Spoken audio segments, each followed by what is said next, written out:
guys.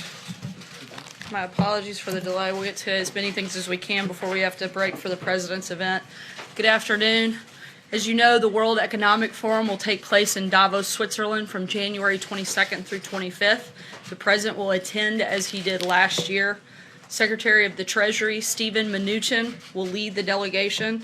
That will also include Secretary of State Mike Pompeo, Secretary of Commerce Wilbur Ross, Secretary of Labor Alex Acosta, Secretary of Transportation Elaine Chao, Secretary of Homeland Security Kirstjen Nielsen, U.S. Trade Representative Robert Lighthizer, Small Business Administrator Linda McMahon, Advisor to the President Ivanka Trump, Senior Advisor to the President Jared Kushner, and Deputy Chief of Staff for Policy Coordination Chris Liddell.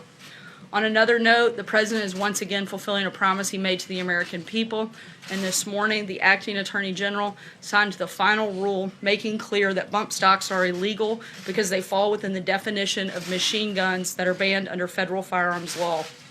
A 90-day period now begins which persons in possession of bump stock type devices must turn those devices to an ATF field office or destroy them by March 21st.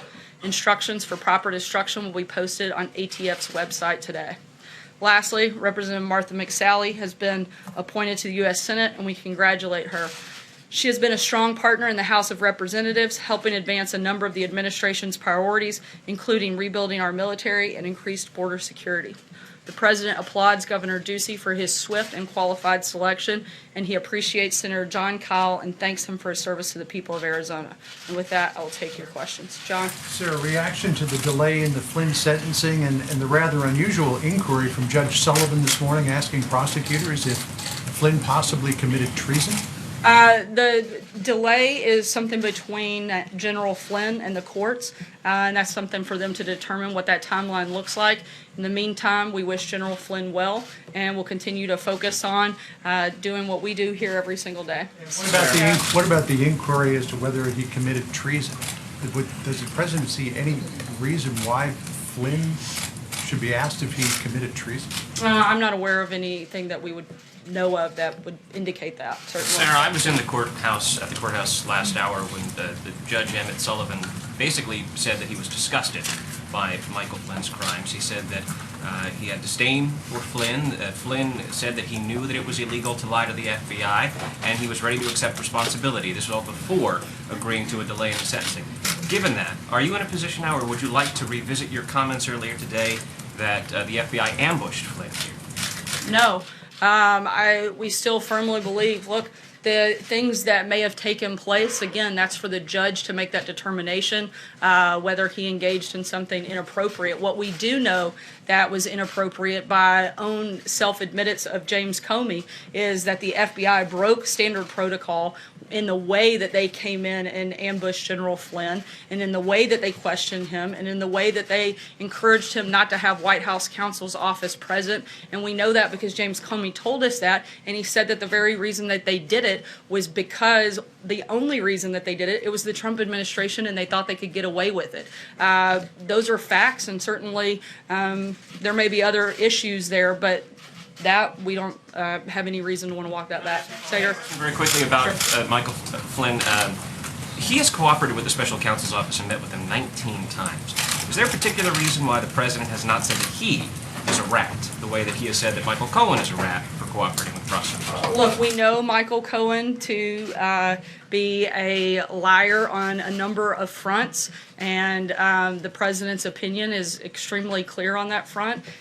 I don't see any reason to go beyond that comment at this point. Thanks, Sarah. Two questions for you on the government shutdown. First, can you clarify us the current White House position towards the continuing resolution that's floating up on the Hill? Is it a demand for $1.6 billion in border wall funding, or is it supporting a continuing resolution to take this matter up after the Christmas break? You know, at this point, the Senate's thrown out a lot of ideas.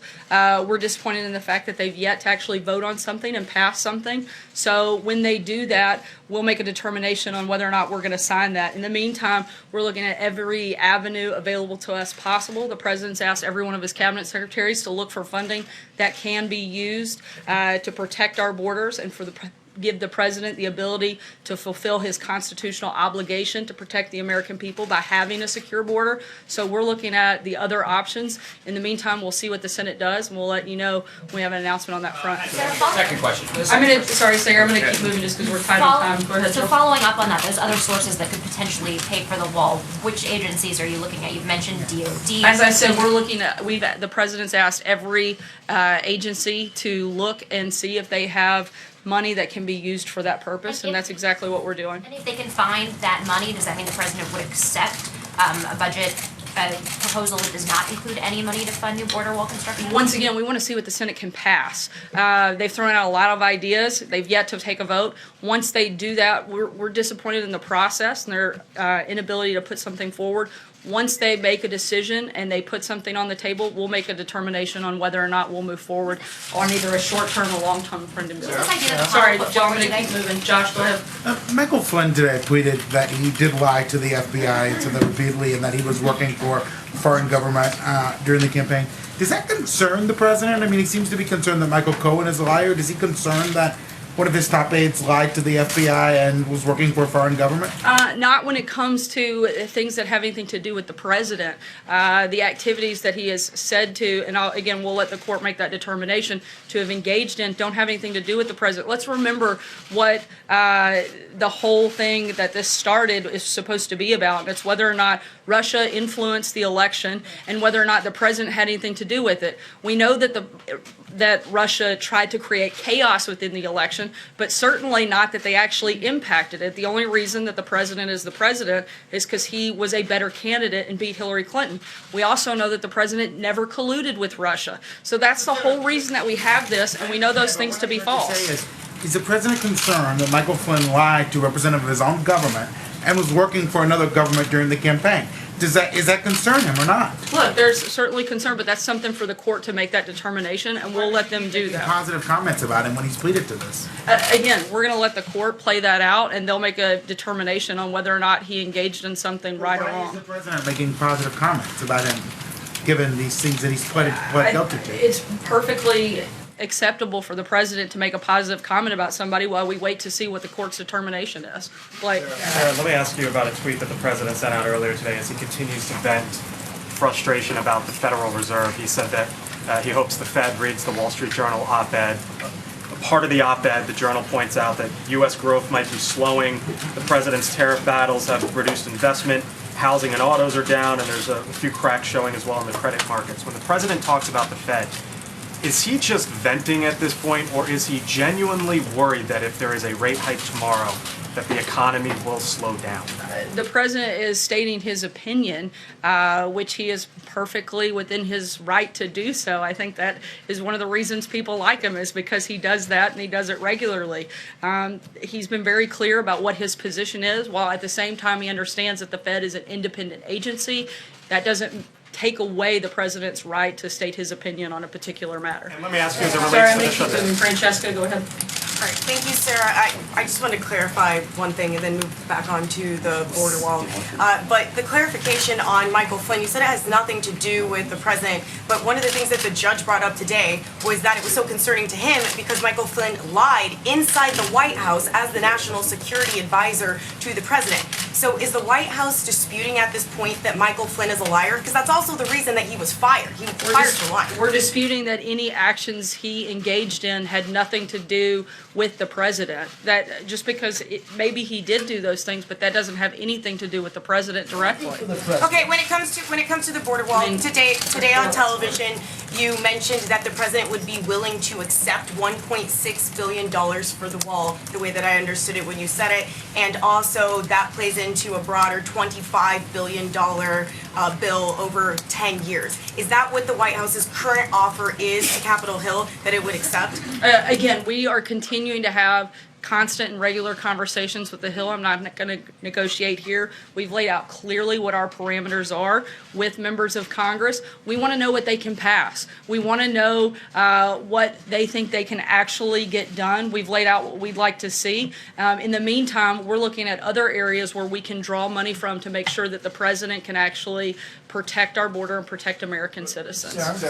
With the deficit ballooning to over $1 trillion under this president, Where are the additional monies for this wall going to come from, and why is he asking the American taxpayer for them when he promised Mexico was going to pay? Look, we're not asking American taxpayers for that.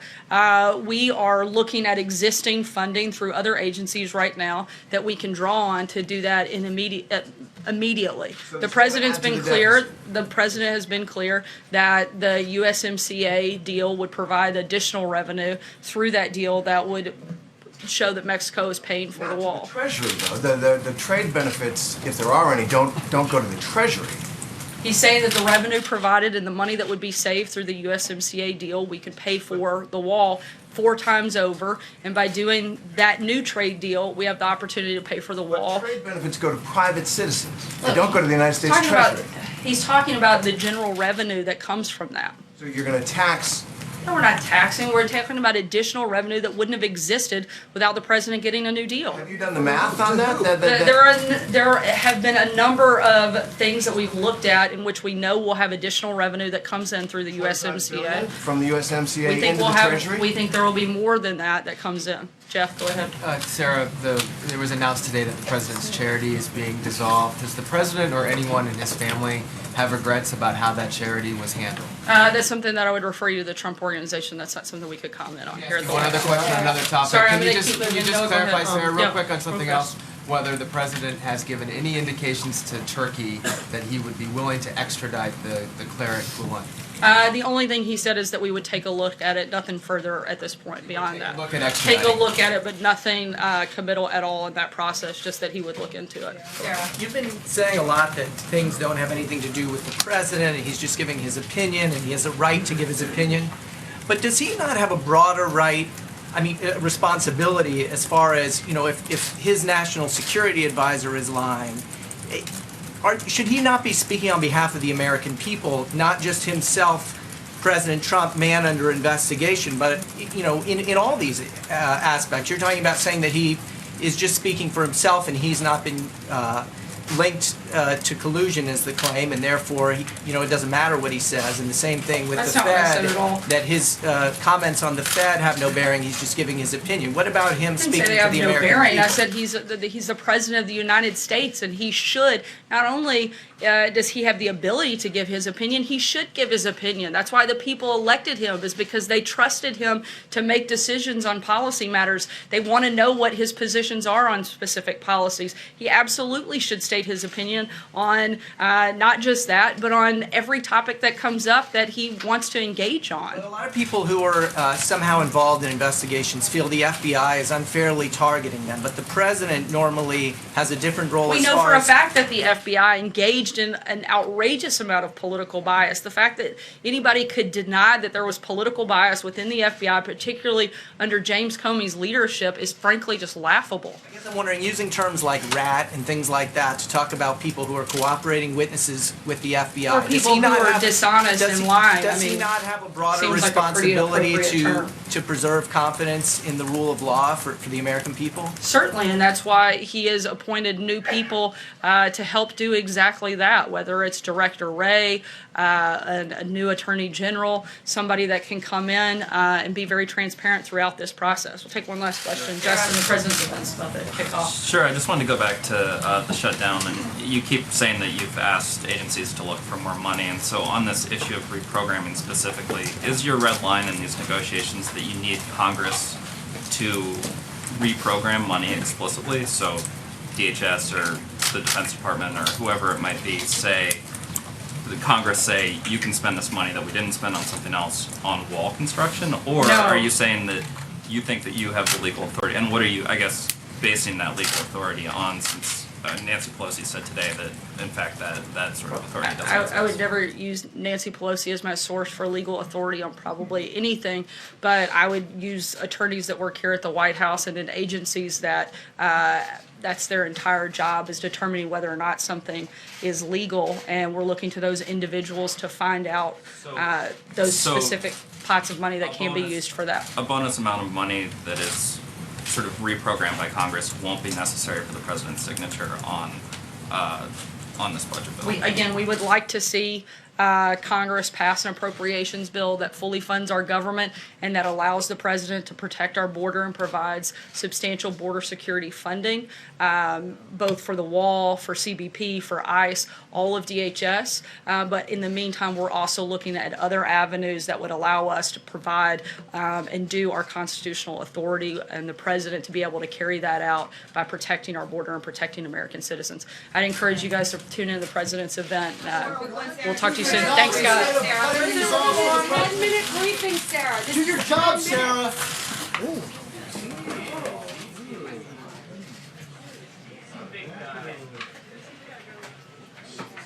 Am I doing a hit here again or no?